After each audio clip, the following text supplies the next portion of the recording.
Hello friends, welcome to the education channel. Today is September 8th and we will see today current affairs and newspaper analysis. नमस्कार दोस्तों, आज है सितंबर 8 और देखेंगे आज का करंट अफेयर्स, यूपीएससी मेंस का क्वेश्चन एंड काफ़ी बाकी जो इम्पोर्टेंट टॉपिक्स हैं. So let's start with the first topic. पहली न्यूज़ है, it's related to NEP national education policy. इसको हमने कई बार इस चैनल पे कवर कर चुके हैं. नेशनल एजुकेशन पॉलिसी ये इंट्रोड्यूस की गई है 2020 और उसमें जो प्राइम मिनिस्टर है उन्होंने ये कहा है the first and foremost requirement is that government का इंटरवेंशन कम से कम होना चाहिए एजुकेशन पॉलिसी में. दैट मीन्स गवर्नमेंट ड्रिवन ना होके एक्सपर्ट्स जो कमेटी हैं, जो इंस्टीट्यूशंस बनाए जाएंगे नेशनल एजुकेशन पॉलिसी के तहत, उनके थ्रू ये पॉलिसी जो है वो ड्रिवन होनी चाहिए. Another point what he is saying is that कि कोई भी गवर्नमेंट आए या जाए, जो एजुकेशन पॉलिसी है वो स्टेबल होनी चाहिए कंट्री के लिए. ये एक मीटिंग थी, ये कॉन्फ्रेंस था, गवर्नर कॉन्फ्रेंस ऑन एनईपी, जिसमें कि स्टेट एजुकेशन मिनिस्टर्स और जो वाइस चांसलर्स थे उन्होंने पार्टिसिपेट किया था. और इसमें जो प्रेसिडेंट थे उन्होंने भी अपना संबोधन किया था. क्या कहा प्रेसिडेंट ने, देखते हैं. उन्होंने ये कहा, उनके जो मेजर पॉइंट ये है दैट इन्वेस्टमेंट, भारत में जो इन्वेस्टमेंट है एजुकेशन पे, 0.7% ऑफ जीडीपी इन इंडिया है. रिसर्च एंड इनोवेशन पार्ट, जो रिसर्च एंड इनोवेशन पार्ट है that is only 0.7% of GDP. GDP आपको मालूम होगा भारत की ऑलमोस्ट 3 ट्रिलियन के आसपास है. 5 ट्रिलियन का टारगेट था but because of corona problem उसमें अब वो शायद मीट ना हो पाए. और उसके बाद जो एजुकेशन पे हमारा टारगेट है वो 6% का टारगेट है. दैट एजुकेशन पे 6% जीडीपी का वो किया जाएगा. सो let's C, national education policy में काफ़ी बड़े बड़े दावे किए गए हैं. नेशनल एजुकेशन पॉलिसी में कई नए इंस्टीट्यूशंस बनाए जाने की बात हुई है. हमें ये देखना पड़ेगा कि जो लास्ट एजुकेशन पॉलिसी आई थी उसके बाद से क्या क्या डिफरेंसेस इस एजुकेशन पॉलिसी में देखने को मिलता है. एंड इस नेशनल एजुकेशन पॉलिसी का एक जो क्रिटिसिज्म है, दैट क्रिटिसिज्म इज़ दैट कि इसके इम्प्लीमेंटेशन का कोई टाइमलाइन एंड गाइडलाइंस नहीं है. जो बातें इसमें कही गई हैं, what opposition is saying, opposition parties, that इसमें जो पॉइंट्स रखे गए हैं वो बहुत ही अच्छे हैं. जो नए जो 10+2 का स्ट्रक्चर चेंज कर दिया गया, या फिर बाकी भी जो पॉइंट्स है, क्रेडिट बेस्ड एजुकेशन कर दिया गया, लेकिन इनका इम्प्लीमेंटेशन कैसे होगा that has to be seen. So let's see, एक इसमें टर्म यूज़ हुआ है जीडीपी. नाउ आपको ये बताना है, मैंने आपको बताया कि ऑलमोस्ट 3 ट्रिलियन इकोनॉमी है India. Now you right in the comment जो परचेसिंग पावर पैरिटी है उसकी रैंकिंग में भारत वर्ल्ड में कौन से रैंक पे आता है, नॉर्मल जीडीपी में कौन से रैंक पे आता है, and if we talk about purchasing power parity के टर्म में तो भारत जीडीपी रैंकिंग में कौन से स्थान पे आता है. दोनों रैंकिंग आपको लिखना है और ये भी बताइए कि उसमें टॉप में कौन है. Now next big news is hypersonic cruise vehicle. ये हाइपरसोनिक क्रूज व्हीकल, इसको टेस्ट किया गया है. तो पहला क्वेश्चन है कि what is subsonic, supersonic, hypersonic, ये क्या टर्म्स हैं. तो जो साइंस के स्टूडेंट हैं उनको पता होगा स्पीड ऑफ साउंड क्या होती है. तो ये साउंड की स्पीड से रिलेटेड है. सबसोनिक किसे कहेंगे, जिसकी स्पीड साउंड के स्पीड से कम होती है, और सुपरसोनिक जिसकी इससे ज़्यादा होती है. ना हाइपरसोनिक क्या होता है, हाइपरसोनिक का मतलब ये है कि जो साउंड ऑफ स्पीड है उसके 5 गुना से ज़्यादा होता है. Now another thing is what is Mach, MACH, ये क्या होता है. ये MACH ये होता है, ये रेशियो है. Ratio as compare to what, ratio as compare to speed of sound. So hypersonic का मतलब होता है 5 मैक, क्योंकि रेशियो होगा 5. तो ये आपको मैंने बेसिक आपको बता दिया कि हाइपरसोनिक, सुपरसोनिक और सबसोनिक क्या है. फिर इसमें एक टर्म यूज़ हुआ है स्क्रैमजेट. तो 2 इंजन है, रैम है और स्क्रैमजेट इंजन है. स्क्रैमजेट इंजन में जो उसका टेक्निक ये है कि हाइपरसोनिक हाई स्पीड पे एयर को कंप्रेस किया जाएगा और उसका कंबशन होता है. नाउ इसमें अभी थोड़ा बात करते हैं पहले ये क्या टेस्ट हुआ है, फिर मैं आपको और समझाता हूँ इसको, ये फिजिक्स को. सो इसमें हुआ ये है कि hypersonic air breathing scramjet technology, इसका इस्तेमाल करके DRDO ने हाइपरसोनिक टेक्नोलॉजी डेमोन्स्ट्रेटर व्हीकल इसको टेस्ट किया है, इसका फ्लाइट टेस्ट किया है. क्या क्या इंपॉर्टेंट है इसमें इंपॉर्टेंट ये है कि इसकी स्पीड मैक 6 की स्पीड इसने अचीव कर ली. मैक 6 का मतलब ये 5 गुना से ज़्यादा है तो हाइपरसोनिक हो गया. फिर दूसरा ये है कि इसका एल्टीट्यूड 30 किलोमीटर तक इसने एल्टीट्यूड जो है वो कवर किया है, और स्क्रैमजेट इंजन है जिसमें कि हवा सुपरसोनिक स्पीड से एंटर करती है और हाइपरसोनिक स्पीड से बाहर आती है। और ये किस लिए मददगार होगा? ये मददगार होगा हाइपरसोनिक क्रूज मिसाइल्स बनाने के लिए। और दूसरा ये इंपॉर्टेंट चीज़ ये है कि जो ज़्यादातर मिसाइल्स हैं वो रैमजेट इंजन को यूज़ करते थे, जिसकी की supersonic speed up to Mach 3 थी। Now what are cruise missiles? Cruise missiles क्या होते हैं? मैंने एक क्वेश्चन नीचे पूछा हुआ है। तो क्रूज मिसाइल्स गाइडेड मिसाइल्स होते हैं, जो भी ज़मीन पे आपके टारगेट्स हैं उनको गाइडेड मिसाइल्स कहा जाता है। इसमें और भी डिटेल है, लेकिन वो मैंने एज अ क्वेश्चन रखा है, जो मेंस का क्वेश्चन है। आज का एंड में हम बात करेंगे, वीडियो के एंड में आप बने रहिए, तो उससे रिलेटेड ही है। So will talk about cruise missiles at the end. Now अब आप आइए कि जो ये टेस्ट होने के बाद में लिमिटेड कंट्रीज़ हैं, अमेरिका है, चाइना है, भारत है, रशिया है। तो भारत वैसी श्रेणी में आ गया है इस टेस्ट के बाद में, और DRDO के लिए भी एक बहुत बड़ी उपलब्धि है इस टेस्टिंग के बाद में। नाउ एक और चीज़ आप इसको ध्यान रखिए, स्क्रैमजेट इंजन मैंने बता दिया आपको, जिसमें कि हवा जाती कौन सी स्पीड से? सुपरसोनिक स्पीड से जाती है। सुपरसोनिक का मतलब 1 मैक से ज़्यादा, और हाइपरसोनिक का मतलब 5 मैक से ज़्यादा, उतनी स्पीड से बाहर आती है। तो ये मैंने आपको बता दिया। नेक्स्ट क्या है? टेम्परेचर कितना पहुंच जाता है? 1000 to 2000 डिग्री सेल्सियस टेम्परेचर पहुंच जाता है इसमें। ना एक चीज़ ये समझनी है कि रॉकेट जो होता है, जो नॉर्मल रॉकेट जो आप लॉन्च करते हैं, उसमें क्या होता है कि वो फ्यूल साथ लेके चलता है। जो ऑक्सीडाइज़र है और फ्यूल है, दोनों साथ में होते हैं। मतलब आपको मालूम होगा कि आग अगर आपको कंबशन करना है तो उसके लिए एयर, ऑक्सीजन की ज़रूरत है। तो रॉकेट क्या करता है, दोनों ही डब्बे उसके पास समझ लीजिए, या दोनों ही आप उसके पास होते हैं। जो फ्यूल है that also it carries, and air, oxygen also it carries. यहाँ पे क्या प्रॉब्लम है? यहाँ पे ये है कि इसको बाहर से एयर चाहिए। बाहर से एयर चाहिए, इसका मतलब क्या है? इसका मतलब ये है कि जो एल्टीट्यूड है, जो हाइट है, वो उतनी दूरी तक जा सकता है ये, जहाँ तक कि एयर अवेलेबल हो। सो इसीलिए एल्टीट्यूड रेस्ट्रिक्शन है इस पर। सो ये एक बहुत बड़ी उपलब्धि है। ये मैंने आपको क्लियर कर दिया, what is subsonic, what is speed of sound, what is supersonic, what is hypersonic, what is scramjet. मैंने सारी चीज़ें आपको इसमें बता दी। कोई डाउट होगा तो you can write in comment, I will explain it further. Now let's सी क्या है ये जो मैंने आपको बताया हाइपरसोनिक। ये चाइना वार को देखते हुए काफ़ी इंपॉर्टेंट डेवलपमेंट भी है, और इंडिया ऑलरेडी कई सारे, जैसे रफाल का इंडक्शन, वो भी रफाल का इंडक्शन भी होने जा रहा है बहुत ही जल्दी। ये एडिटोरियल है, एडिटोरियल में हम बात करेंगे। पहला एडिटोरियल है कोरोना से रिलेटेड। कोरोना में नॉर्मल है, डे टू डे है, कुछ खास नहीं है। ये कह रहे हैं कि ब्राज़ील को हमने सरपास कर लिया है, सेकंड हाईएस्ट नंबर हमारा हो गया है। जो टेस्टिंग हो रही है वो टेस्टिंग ढंग से इफेक्टिव होने ज़रूरी है, एंड देन ज़्यादा से ज़्यादा होना ज़रूरी है। What they are saying that 50% जो टेस्ट हो रहे हैं वो रैपिड एंटीजन टेस्ट हो रहे हैं। और रैपिड एंटीजन टेस्ट में क्या है, अगर पर्सन पॉजिटिव है, दैट मीन्स यस कोरोना, अगर नेगेटिव है देन उसका RT-PCR टेस्ट कराया जाना ज़रूरी है।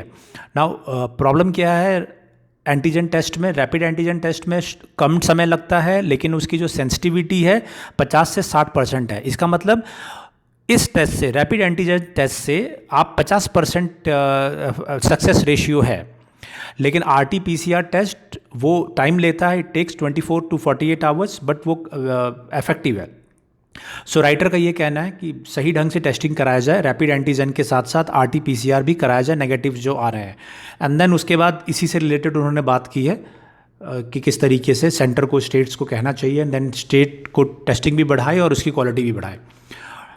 So that's all. और नेक्स्ट इसी में रिलेटेड है, ये रिलेटेड है इंटरनेशनल रिलेशन से, ये है ब्रिटेन से रिलेटेड। ब्रिटेन ने, आपको मालूम होगा, जो यूरोपियन यूनियन है वहाँ से अलग होने के लिए एक रेफरेंडम हुआ था, उसमें कहा था कि अलग होना है। सो अक्टूबर 15 की डेडलाइन रखी है। प्राइम मिनिस्टर है जो British prime minister Boris Johnson की, जो डील है UK और UAE की, EU की, यूरोपियन यूनियन की, उनके बीच में समझौता करने की। तो ये क्या समझौता है? समझौता ये है कि जब आप यूरोपियन यूनियन के पार्ट है तो जिस तरीके से डील होगी वो यूरोपियन यूनियन की शर्तों पे होगा। नाउ जब यूरोपियन यूनियन से अलग हो जाएगा UK, तो वो चाहता है कि WTA, उस पर क्या लागू होगा? WTA का जो अरेंजमेंट है वो लागू होगा, वर्ल्ड ट्रेड ऑर्गेनाइजेशन की जो ट्रीटीज़ है वो लागू होगी दोनों के बीच में। बट UK ये चाहता है और ये वहाँ पे लोग चाहते हैं कि जो यूरोपियन यूनियन है उसके साथ कुछ स्पेशल डील हो, जिससे कि जो व्यापार है या जो exchange of goods and services है, स्पेशल उसको फैसिलिटी मिले और यूरोपियन यूनियन की उच्च शर्तों पे हो। सो लेट्स सी क्या होता है। हालांकि यूके ने ये डिसीजन तो लिया है, ब्रिटेन ने, अलग होने का यूरोपियन यूनियन से, लेकिन इकोनॉमी को कैसे रेगुलेट करेंगे ये आने वाला अक्टूबर 15 के बाद मालूम चलेगा।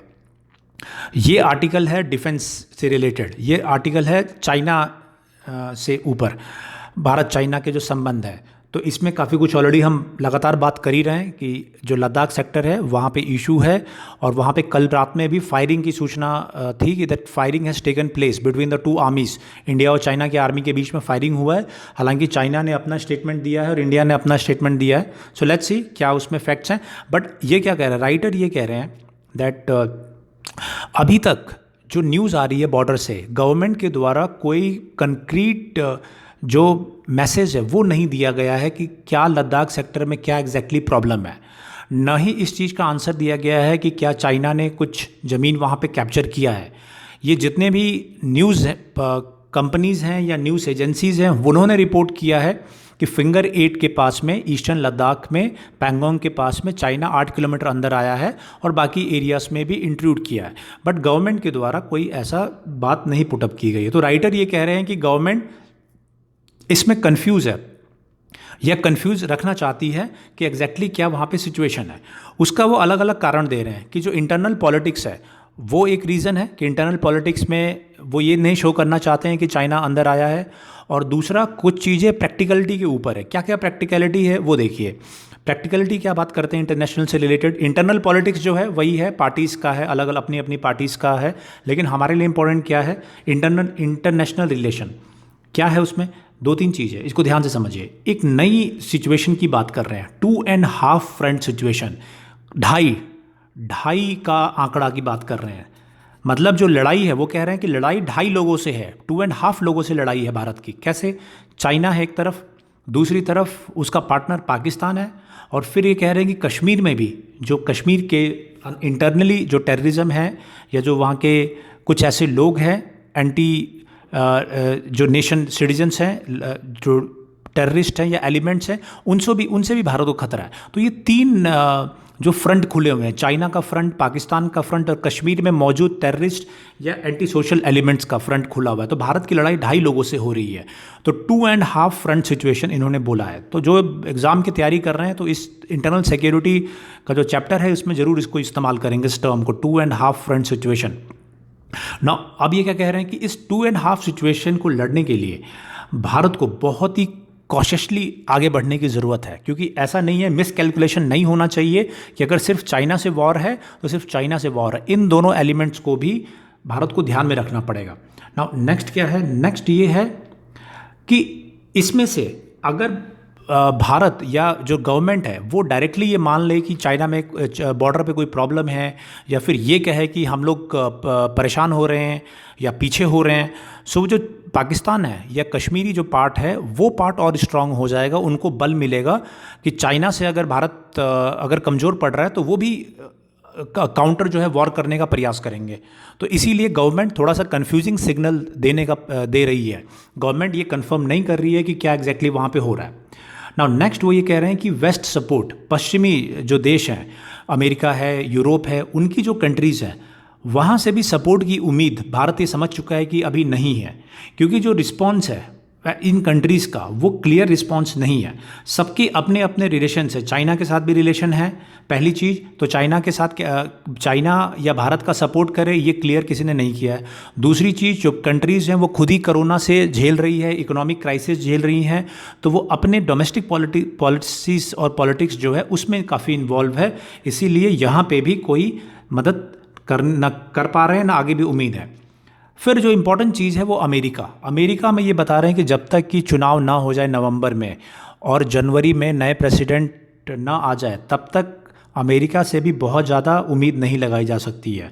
सो ये कह रहे हैं कि ये भारत भी समझ चुका है, चाइना भी समझ चुका है कि जो भी वेस्टर्न कंट्रीज़ हैं वो बहुत ज़्यादा इसमें इंटरफेयर नहीं करने वाले हैं। Now what next? फिर अब ये कह रहे हैं कि अगर ऐसी सिचुएशन है then what India has to do. India के जो मिनिस्टर्स हैं, एक्सटर्नल अफेयर्स मिनिस्टर हैं या डिफेंस मिनिस्टर, जो एससीओ की वार्ता हुई, इसीलिए उन्होंने कहा कि डिप्लोमेसी के थ्रू इसको सॉल्व करने का प्रयास किया जा रहा है। क्यों? क्योंकि भारत का, ये राइटर ये कह रहे हैं कि भारत को कहीं ना कहीं ये पता है कि भारत मिलिट्रीली साउंड हो सकता है, लेकिन रिसेंट टाइम में चाइना ने मिलिट्रीली और डिफेंस सेक्टर में काफ़ी ज़्यादा ग्रो किया है, जो भारत के लिए मैच कर पाना थोड़ा मुश्किल होगा। सो रियलिटी भी भारत को ध्यान रखना है, ये बात कह रहे हैं ये। नेक्स्ट इज सेइंग कि जो साइबर डोमेन है और स्पेस का जो डोमेन है, वहाँ पे चाइना का प्रोग्रेस या चाइना की तैयारी और बेहतर है। नॉर्मल मिलिट्री पावर में इंडिया भले ही मैच कर जाए, लेकिन साइबर और स्पेस के सेक्टर में मैच करना चाइना के साथ में मुश्किल होगा। देन वो कह रहा है इंडियन नेवी ट्रेडिशनली ये मानते थे कि भारत, इंडियन ओशियन में भारत की जो नेवी है वो स्ट्रॉन्ग है, लेकिन रिसेंटली चाइना ने ऐसे कई स्टेप उठाए हैं। अफ्रीका में कोई कंट्रीज़ है, वहाँ पे पोर्ट अपने इस्टेब्लिश किए हुए हैं। तो इस तरीके से ईरान में चाहबार पोर्ट है वहाँ पे, और बाकी जो पोर्ट्स है वहाँ पे जिस तरीके से चाइना ने अपने इस्टेब्लिशमेंट किया है, चाइनीज़ आर्मी का प्रेजेंस बढ़ा है, तो इससे इंडियन ओशियन में भी भारत की नेवी को और आगे काम करने की और मजबूत करने की कोई ज़रूरत है ना। उसके बाद इम्पॉर्टेंट ये है कि एक कोरोना की वजह से भारत की इकोनॉमी वो काफ़ी हिट हुई है, और ऐसे टाइम में डिफेंस एक्सपेंडिचर, उसमें खर्चा बढ़ाना ये इंडियन गवर्नमेंट के लिए बहुत मुश्किल रहेगा। सो ये राइटर का कहना है कि भारत के पास फाइनेंशियल्स या पैसे भी लड़ाई लड़ने के लिए शायद ना हो। और इन्हीं सब चीज़ों को कंक्लूड करके what he is saying is that कि भारत को बहुत कॉशियसली सारे बिंदुओं पे सोच के आगे चलना पड़ेगा। सो एक अच्छा आर्टिकल था, कई पॉइंट्स इसमें थे। ये आर्टिकल है नागालैंड कॉन्फ्लिक्ट से रिलेटेड। इसको हम लोग कई बार डिस्कस कर चुके हैं कि जो नागालैंड है वहाँ पे पीस प्रोसेस चल रही है, लंबे समय से वहाँ पे इंसर्जेंसी था। उसके बाद में एक डील की गई जो 2015 में जो इंडियन गवर्नमेंट थी, और वहाँ पे NSCN IM इशाक मुइवा जो ग्रुप था उसके साथ में डील हुई, सीज फायर हुआ।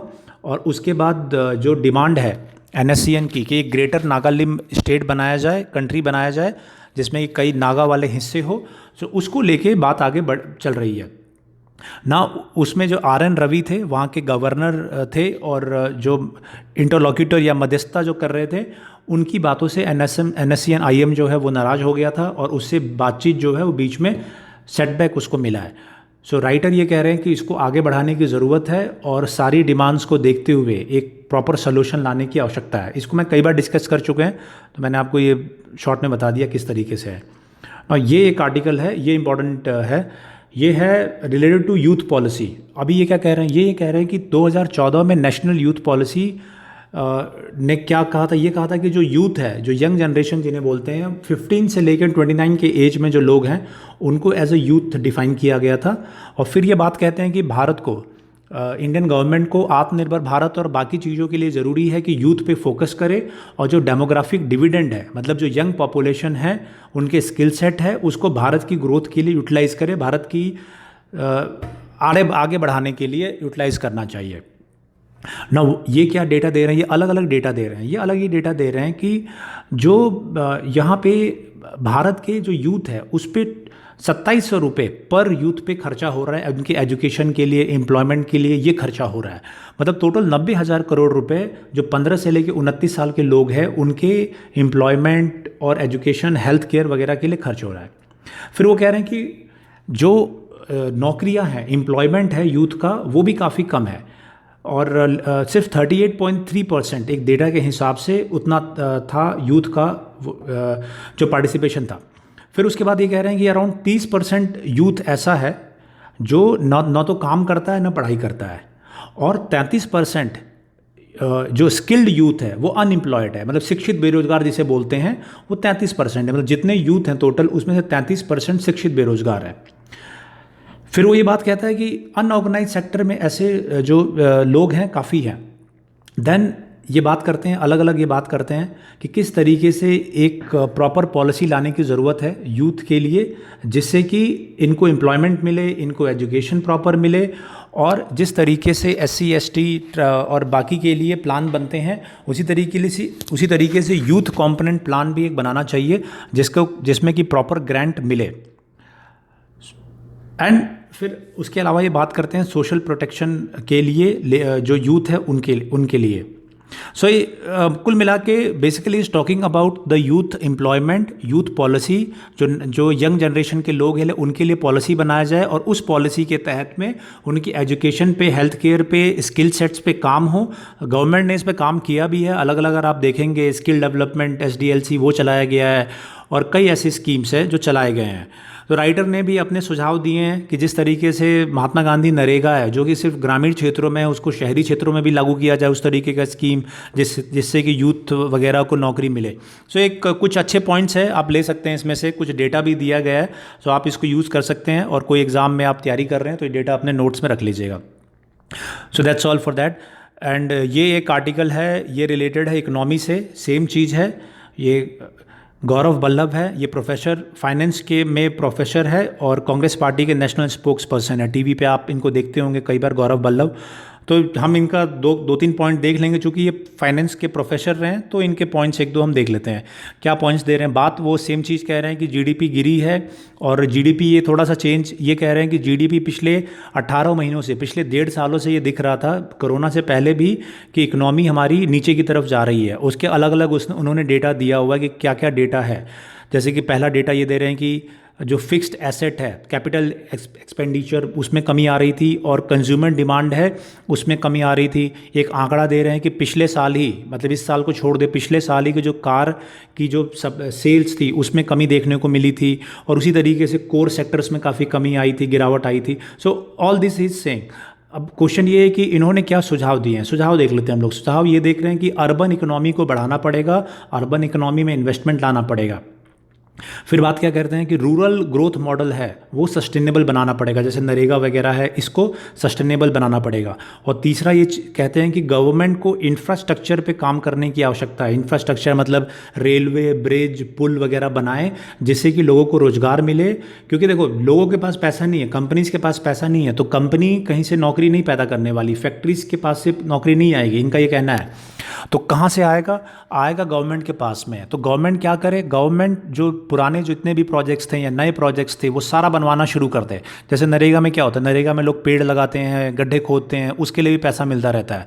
लेकिन उसी तरीके से अगर गवर्नमेंट एक पुल बनाती है तो उसमें कई लोगों को रोज़गार मिलेगा। तो ये टाइम आ चुका है कि जहाँ पे गवर्नमेंट को अपने कैपिटल, अपने एसेट्स वो भी क्रिएट करे। बिल्डिंग्स बननी है तो बिल्डिंग्स बने, उसमें कई लोग, हज़ारों लोगों को रोज़गार मिलेगा। जब वो हज़ारों लोगों के पास पैसा जाएगा तो फिर वो खर्चा करेंगे बाज़ारों में, तो वहाँ से बाज़ार के जो लोग हैं उनके पास पैसा जाएगा। तो इस तरीके उससे फिर टैक्स, जितना खर्चा करेंगे उतना टैक्स बढ़ेगा गवर्नमेंट का। तो ये सब समय आ चुका है कि गवर्नमेंट जो है खुद ही ये सब काम शुरू करे। तो अच्छे सुझाव है, will take it. Now let's see अगला क्या है। अगला ये एक है आर्टिकल, ये Tibet soldier special frontier force है, उसके एक जो आर्मी मैन थे उनका जो चाइना बॉर्डर पे, वहाँ पे इन डेथ हो गई थी। और कैसे हुई थी डेथ, ये बता रहे हैं कि जो माइन है वहाँ पे माइन लगी हुई थी, उसके ब्लास्ट में इनकी डेथ हुई है। इम्पोर्टेंट क्या है इसमें, इम्पोर्टेंट ये कि हम ये जानें कि स्पेशल फ्रंटियर फोर्स होता क्या है और भारत ने क्यों इतना इसको सीरियसली लिया है। तो स्पेशल फ्रंटियर फोर्स क्या होता है मैं आपको बताता हूँ ना। स्पेशल फ्रंटियर फोर्स ये होता है, स्पेशल फ्रंटियर फोर्स ये कि स्पेशल फोर्स है इंडिया की, जो कि 1962 में बनाई गई थी। 1962 में आपको याद होगा कि भारत और चाइना का वॉर हुआ था और इसमें ये हुआ था कि चाइना के बॉर्डर को पार करके जो तिब्बतन लोग हैं वो इस आर्मी में रखे गए थे। तिब्बत के जो लोग हैं जो कि चाइना बॉर्डर के आसपास इनहेबिटेड है, तो उनको रखा गया था। और इसलिए रखा गया था कि वो चाइना की बॉर्डर को क्रॉस करके वहाँ पे कोवर्ट ऑपरेशन कर सके। मतलब एक तरीके से हमारी फोर्स है जो कि जहाँ चाइना बॉर्डर है, उत्तराखंड है, हिमाचल है, JNK है, वहाँ पे उस फोर्स के लोग हैं और इस पे काम करते हैं कि भारत की सुरक्षा के लिए, सिक्योरिटी के लिए ये काम करते हैं। सो वहाँ के जो एक मैंने बताया सैनिक हैं, उनकी मृत्यु हुई, तो उस मृत्यु में या शहीद होने पे काफ़ी ज़्यादा उसको तवज्जो दिया गया। राम माधव हैं BJP या RSS के, उन्होंने ट्वीट भी किया लेकिन बाद में उसको हटा लिया। क्यों हटा लिया, क्योंकि वहाँ पे तिब्बत का जो इशू है, आपको मालूम होगा जो दलाई लामा है, तो 1959 में वो वहाँ से जब निकाले गए तो वो भारत में ही धर्मशाला में उन्होंने शरण ली हुई है और धर्मशाला से ही तिब्बत गवर्नमेंट इन एक्साइल ये चलाते हैं। और तिब्बत का चाइना ये कहता है कि तिब्बत जो है चाइना का ही पार्ट है और तिब्बत का इशू जो उठाएगा वो वन चाइना में बिलीव नहीं करता है। सो इसीलिए एक सेंसिटिव इशू था, लेकिन भारत ने इस इशू को धीरे धीरे हवा देनी शुरू की है। So that is one part. And next is ये हैं, इनको इंदिरा गांधी पीस प्राइज़ मिला है, डेविड एटनबर्ग। आप बताएंगे इंदिरा गांधी पीस प्राइज़ क्यों दिया जाता है? नाम आप याद रखेंगे, डेविड इनका, कहीं पूछेगा तो आप बता सकते हैं। नाउ लेट्स सी क्या है हमारा अगला। ये मैंने आपको बताया था कि ब्रेक्सिट वाला, ब्रेक्सिट दैट इज़ ईयू से विड्रॉ कर लिया है, अब डील चल रही है उसमें। और बाकी कई न्यूज़ है इसमें छोटे छोटे। सऊदी अरेबिया ने ये कहा कि पैलेस्टाइन के लिए फेयर सोल्यूशन हो। जैसा आपको मालूम होगा कि इजराइल और यूएई के बीच में समझौता हो गया है, लेकिन सऊदी अरेबिया ने अभी भी पैलेस्टाइन के लिए कह रहे हैं कि पैलेस्टाइन के लिए एक प्रॉपर डील होनी चाहिए। फिर यहाँ पे ये है, मैंने आपको बताया था श्रीलंका में 20th अमेंडमेंट वो किया गया है। उसमें क्या होगा? इसमें ये होगा कि जो मैक्सिमम पावर है वो प्रेसिडेंट के हाथों में आ जाएगी और जो पार्लियामेंट है सिर्फ अप्रूवल के लिए रह जाएगी। तो ये क्यों इम्पोर्टेंट है, क्यों आपको मैं बता रहा हूँ, आप इसको देखो, क्योंकि यूपीएससी में भी अगर आप तैयारी कर रहे हैं यूपीएससी की, तो उसमें ये रहता है कि भारत में किस तरीके का डेमोक्रेटिक सेटअप है या इंस्टीट्यूशनल सेटअप है, इलेक्शन सेटअप है, और उसको कंपेयर करने के लिए कहते हैं टू द नेबरिंग कंट्रीज़। तो उसमें आपके ये काम आएगा, क्योंकि काफ़ी डेवलपमेंट्स श्रीलंका में देखने को मिल रहा है। सो इसलिए मैंने आपको बता दिया इस अमेंडमेंट पे, और भी जो भी अपडेट आएगा तो आई विल टेल यू। यहाँ पे एक न्यूज़ है, ये इकोनॉमी से रिलेटेड न्यूज़ ये है कि चाइना का जो एक्सपोर्ट है वो बढ़ गया है। पूरे साल बढ़ रहा था। तो ये इम्पोर्टेंट इसलिए है कि चाइना जितना उसका एक्सपोर्ट बढ़ेगा उतनी उसकी इकोनॉमी स्ट्रांग होती जा रही है। तो अगस्त के महीने में अराउंड 9.5% पिछले साल के कंपैरिजन में, I mean even if we compare with corona में भी इतना उसका जो एक्सपोर्ट है वो बढ़ते जा रहा है। और कारण क्या है? कारण ये है कि शुरू में जब कोरोना आया तो पीपीई किट और जितने भी इस तरीके के मेडिकल इक्विपमेंट्स थे वो सभी चाइना से मंगवाए गए। सो उससे उसका और फ़ायदा है। तो ये हम देख सकते हैं कि कोरोना में और पैसे कमाया है चाइना ने अपने सामान को बाकी दुनिया में बेच के। सो दैट्स न्यूज़, इकोनॉमी का हमने कवर कर लिया ना। ये न्यूज़ है। हम लोग अब बात करेंगे अपने मेंस क्वेश्चन के लिए। यह हमारा आज का पूरा करंट अफेयर्स था। जो बेसिक न्यूज़ थी वो मैंने बता दिया। न्यूज़ थी हमारे क्रूज़ मिसाइल्स, हाइपरसोनिक मिसाइल से रिलेटेड, वो हमने कवर कर दिया। इंटरनेशनल रिलेशंस में भी आपको बता दिया मैंने, और बाकी जो एडिटोरियल थे that also we have covered. Now अभी इंडिया चाइना, और जो मैंने बता दिया इंडिया चाइना इकोनॉमी पे आप काफ़ी देखोगे अपडेट, काफ़ी न्यूज़ आपको आएगी।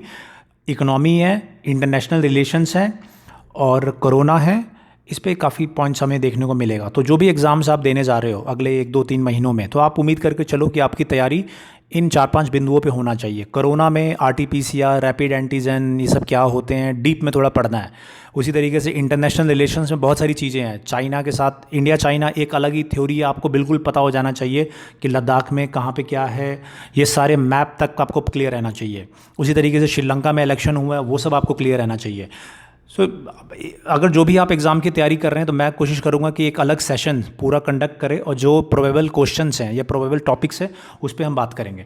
लेकिन फिलहाल let's see today's main questions. आज अब हमने रखा है question, what are cruise missiles, what is India's position in it. मतलब आपको बताना है कि क्रूज मिसाइल्स क्या होते हैं और इंडिया की इसमें पोजीशन क्या है। मैंने एक ओपन एंडेड क्वेश्चन रखा है। तो इंडिया पोजीशन में आप हर तरीके से बात कर सकते हैं कि इंडिया का हिस्ट्री क्या रहा मिसाइल्स का। और missile man by the way कहा जाता है, किनको कहा जाता है? एपीजे अब्दुल कलाम, जो भारत के पूर्व राष्ट्रपति और एक ग्रेट साइंटिस्ट रहे, उनको मिसाइल मैन के नाम से भी जाना जाता है। तो आप इस क्वेश्चन में थोड़ा सा रिसर्च करिए, बहुत ही इंपॉर्टेंट क्वेश्चन है। आपको वैसे भी पता होना चाहिए, आप एग्ज़ाम नहीं दे रहे हैं वैसे ही पढ़ रहे हैं तो भी आप पता होना चाहिए। और अगर आप एग्ज़ाम दे रहे हो तो बिल्कुल ही आपको जानकारी इसमें होना चाहिए कि क्रूज मिसाइल्स क्या होते हैं और भारत की इसमें क्या तैयारी है और क्या फ्यूचर है। आप कंपेयर भी कर सकते हैं, पाकिस्तान से कंपेयर कर सकते हैं, then you can compare with China also. तो हर तरीके से ये बहुत ही इंपॉर्टेंट क्वेश्चन है, टेक्नोलॉजी के हिसाब से, इंटरनेशनल रिलेशन के हिसाब से, और इंडिया चाइना, इंडिया पाकिस्तान जो कॉन्फ्लिक्ट चल रहा है अभी उसके हिसाब से भी। So that's all for today's current affairs and news analysis.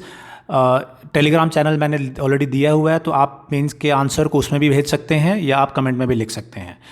Okay guys, thank you, good bye.